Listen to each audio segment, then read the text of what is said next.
Hi, today I would like to teach a new topic from ELT, World Englishes, Kachru's Three Circles.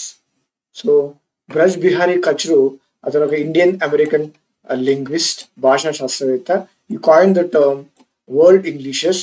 So అతను world Englishes అనే పదాన్ని మనకి introduce చేశాడు.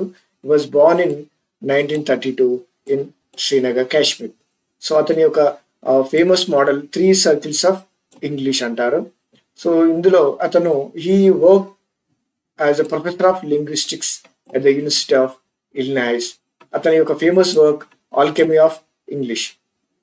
So ఇతని ఒక research English యొక్క గ్లోబల్ పర్స్పెక్టివ్స్ని చేంజ్ చేసింది. సో అలాగే ఇక్కడ మనం త్రీ ఇంపార్టెంట్ టర్మ్స్ని మనం నేర్చుకోబోతున్నాము. So ENL, English as a native language, అంటే ఇంగ్లీష్ మాతృభాషగా కలుగున్న వాళ్ళు, మదర్ టంగ్ కలుగున్న వాళ్ళు. English as a ESL, English as a second language, English ద్వితీయ భాషగా కలిగి ఉన్న వాళ్ళు. అలాగే English as a foreign language, English విదేశీ భాషగా చదివేవాళ్ళు. సో ఈ విధంగా ఈఎన్ఎల్, ఈఎస్ఎల్, ఈఎఫ్ఎల్, ఈ త్రీ ఇంపార్టెంట్ అబ్రివేషన్స్ గుర్తుపెట్టుకోండి. సో ఇప్పుడు మనము let's see these three circles. So ఇక్కడ మూడు సర్కిల్స్ ఉన్నాయి: inner circle, outer circle, expanding circle. So inner, outer, expanding. So ఈ త్రీ సర్కిల్స్లో సో ఇన్నర్ సర్కిల్ ఏమో ఇది యూకే, యుఎస్ఏ, ఆస్ట్రేలియా కంట్రీస్ లాంటివి ఉన్నాయి ఇందులో. సో ఈ సర్కిల్స్లో నేటివ్ కంట్రీస్ ఉన్నాయి. అలాగే అవుటర్ సర్కిల్స్లో మనకి English as a second language, ఇంగ్లీష్ను ద్వితీయ భాషగా కలిగి ఉన్న దేశాలు ఉన్నాయి: ఇండియా, జమైకా, ఫిలిప్పీన్స్, సో వీళ్ళు బంగ్లాదేశ్, పాకిస్తాన్, ఇలాంటి శ్రీలంక, ఇలాంటి దేశాలు ఉన్నాయి. అలాగే ఎక్స్పాండింగ్ సర్కిల్లో ఇక్కడ English as a foreign language, ఇక్కడ ఈఎఫ్ఎల్.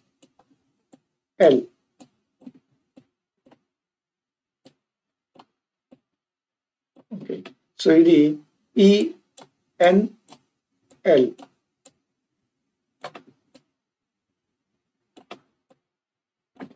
ఇక్కడ ESL, English as a second language countries.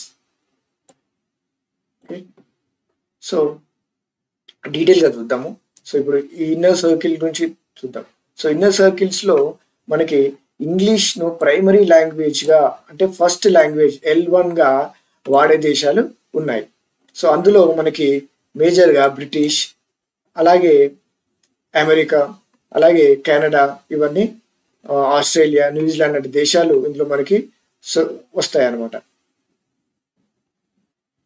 ఇక్కడ United states, UK, Canada, Australia, New Zealand, ఇందులో ఇంగ్లీషు మాతృభాషగా మాట్లాడే దేశాలు ఇవి.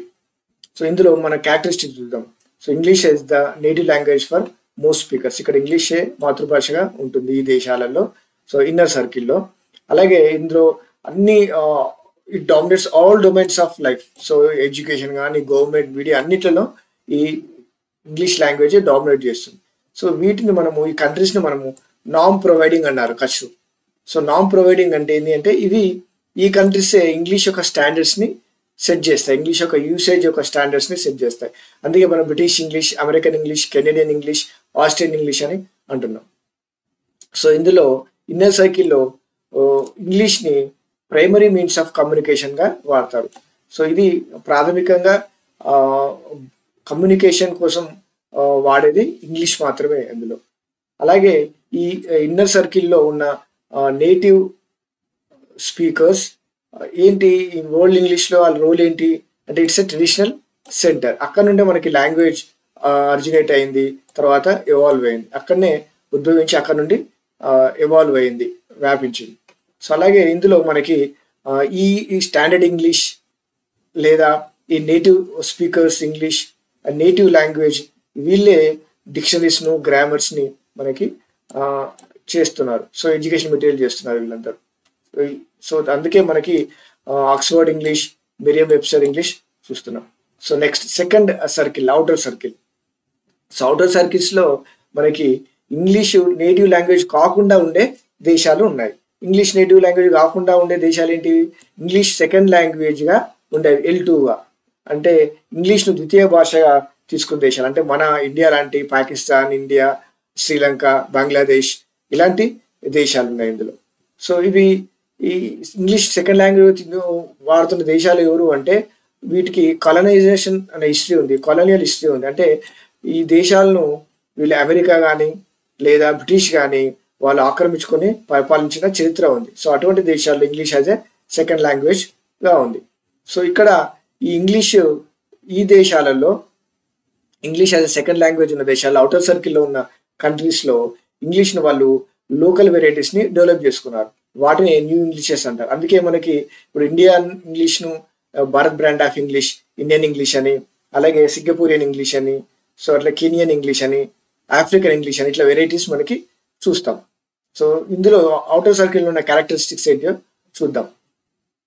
సో ఇక్కడ ఎప్పుడైతే ఇంగ్లీష్ బ్రిటిష్ వాళ్ళు కాలనైజేషన్ చేసిన తర్వాత వాళ్ళు దేశాన్ని వదిలి వెళ్ళిన తర్వాత పోస్ట్ ఇండిపెండెన్స్ తర్వాత అదే ఇంగ్లీష్ని వాళ్ళు ఈ దేశాలు అవుటర్ సర్కిల్ ఉన్న దేశాలు ఇండియా, బంగ్లాదేశ్, పాకిస్తాన్, నైజీరియా ఇలాంటి దేశాలు ఏవైతే ఉన్నాయో ఇలాంటి దేశాలు అడ్మినిస్ట్రేటివ్ పర్పస్గా, తర్వాత పరిపాలనా సౌలభ్యం కోసం, లీగల్, ఎడ్యుకేషనల్ ఇటువంటి పర్పస్ కోసం వాటిని అలాగే కంటిన్యూ చేశారు.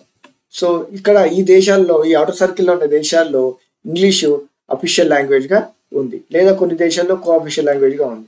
సో అందుకే ఇంగ్లీష్ అఫీషియల్ లాంగ్వేజ్గా ఉంది కాబట్టి గవర్నమెంట్ దాంట్లో పరిపాలనలో, ఎడ్యుకేషన్లో, అన్ని ప్రొఫెషనల్ సెట్టింగ్స్లో ఈ లోకల్ లాంగ్వేజ్తో పాటుగా అంటే ఇప్పుడు ఇండియాలో హిందీ ఉంది, దాంతో పాటుగా ఇంగ్లీష్ కొనసాగుతూనే ఉంది. సో అట్లా so these countries are non developing. So ఇవి నామ్ డెవలపింగ్ అంటే వాటికి సొంత నామ్స్ని, ప్రమాణాలని, స్టాండర్డ్స్ని డెవలప్ చేసుకుంటుంది. అందుకే అవి తమకు ఒక డిస్టింక్ట్ వెరైటీ, తమదైన ఒక వెరైటీని అవి ఏర్పాటు చేసుకున్నాయి. అందుకే Indian English, Nigerian English, Singaporean English అని మనం అంటున్నాం. సో ఈ అవుటర్ సర్కిల్స్ ఉన్న కంట్రీస్ వరల్డ్ ఇంగ్లీషెస్లో వాళ్ళ రోల్ ఏంటి? సో ఇక్కడ ఇది ఒక లింక్ లాంగ్వేజ్గా పనిచేస్తుంది. ఎందుకంటే ఇప్పుడు ఫర్ ఎగ్జాంపుల్ ఇండియానే తీసుకోండి. ఇండియాలో so there are so many linguistic groups. భారతదేశంలో ఎన్నో లాంగ్వేజెస్ ఉన్నాయి, సో డైవర్స్ లాంగ్వేజెస్ ఉన్నాయి. సో అందులో మనకి ఇంగ్లీష్ ఒక లింక్ లాంగ్వేజ్గా పనిచేస్తుంది. చూడండి, in India English connect speakers of Hindi, Tamil, Bengali, Telugu. So ఇన్ని రకాల లాంగ్వేజ్ వాళ్ళని కనెక్ట్ చేస్తుంది. So third circle expanding circle. So expanding సర్కిల్లో English as a foreign language, ఇంగ్లీష్ని ఒక విదేశీ భాషగా చదివే వాళ్ళు ఉంటారు. ఇది దేనికోసం అంటే వాళ్ళు ఇంటర్నేషనల్ కమ్యూనికేషన్ కోసము, అలాగే వ్యాపార నిమిత్తము, టెక్నాలజీ నిమిత్తము ఈ విధంగా వాళ్ళు ఇంగ్లీష్ని ఫారిన్ లాంగ్వేజ్గా చదువుతారు. సో ఈ కంట్రీస్ వాళ్ళు ఎక్స్పాండింగ్ సర్కిల్ వాళ్ళు. సో వీళ్ళకి ఎటువంటి కలోనియల్ హిస్టరీ లేదు, అంటే వీళ్ళని బ్రిటిష్ వాళ్ళు లేదా అమెరికన్స్ పాలించిన చరిత్ర ఉండని దేశాలు. అలాంటి దేశాల్లో ఎక్స్పాండింగ్ సర్కిల్ ఉన్న దేశాలు China, Japan, Brazil, Germany, Russia, so south Korea, Egypt ఇలాంటి దేశాలు ఉన్నాయి. సో వీటి క్యారెక్టరిస్టిక్స్ ఏంటి చూద్దాం. ఇక్కడ ఈ రష్యా, జర్మనీ, చైనా ఇటువంటి దేశాల్లో ఇంగ్లీష్ అనేది ఒక అఫీషియల్ లాంగ్వేజ్ కాదు. అయినా కానీ అక్కడ గ్లోబలైజ్ కాంటెక్స్ట్ కోసం, బిజినెస్ కోసం, అకాడమీ కోసం, టూరిజం కోసం ఈ భాషను విరివిగా వాడుతున్నారు. సో దీన్ని ఈ కంట్రీస్ వాటిని నామ్ డిపెండ్ అంటాం. నామ్ డిపెండ్ అంటే ఇది ఇన్నర్ సర్కిల్ స్టాండర్డ్స్ పైన డిపెండ్ అయ్యింది. ఇన్నర్ సర్కిల్ స్టాండర్డ్స్ ఎవరు? ఇన్నర్ సర్కిల్ కంట్రీస్ ఏంటి? బ్రిటిష్, అమెరికా, కెనడా, ఆస్ట్రేలియా ఈ దేశాలు సెట్ చేసిన స్టాండర్డ్ ఇంగ్లీష్ని ఇవి ఫాలో అవుతున్నాయి. అందుకే నామ్ డిపెండెంట్ అన్నాం వాటిని. సో ఈ ఎక్స్పాండింగ్ సర్కిల్లో ఉన్న కంట్రీస్ యొక్క రోల్ ఏంటి వరల్డ్ ఇంగ్లీషెస్లో చూద్దాం. సో ఇది మనకి గ్లోబల్ స్ప్రెడ్ ఆఫ్ ఇంగ్లీష్ని చూపిస్తుంది, ఇది యాజ్ ఏ లింగ్వా ఫ్రాంకా. సో అలాగే సిగ్నిఫికెన్స్ ఆఫ్ ద మోడల్, ఈ 3 సర్కిల్ మోడల్ ఏంటి, దాని యొక్క ప్రాముఖ్యత ఏంటి అంటే ఇది కచ్రూస్ యొక్క మోడల్. ఇది ఒక గ్రౌండ్ బ్రేకింగ్ మనకి మోడల్. ఇది దీంట్లో ఇక్కడ మనకి ఇతను ఈ shifts focus from monolithic standard, అంటే ఒకటే స్టాండర్డ్ అనే విధానం నుంచి, స్టాండర్డ్ అనే ఇంగ్లీష్, ఒకే స్టాండర్డ్ ఇంగ్లీష్ అనే విధానం నుంచి ప్లూరలిస్టిక్ వ్యూ ఆఫ్ వరల్డ్ ఇంగ్లీషెస్కి మన ఫోకస్ని షిఫ్ట్ చేస్తున్నాడు. సో ఇది మనకి ఈ ప్రాముఖ్యత, ఈ మోడల్ యొక్క ప్రాముఖ్యత.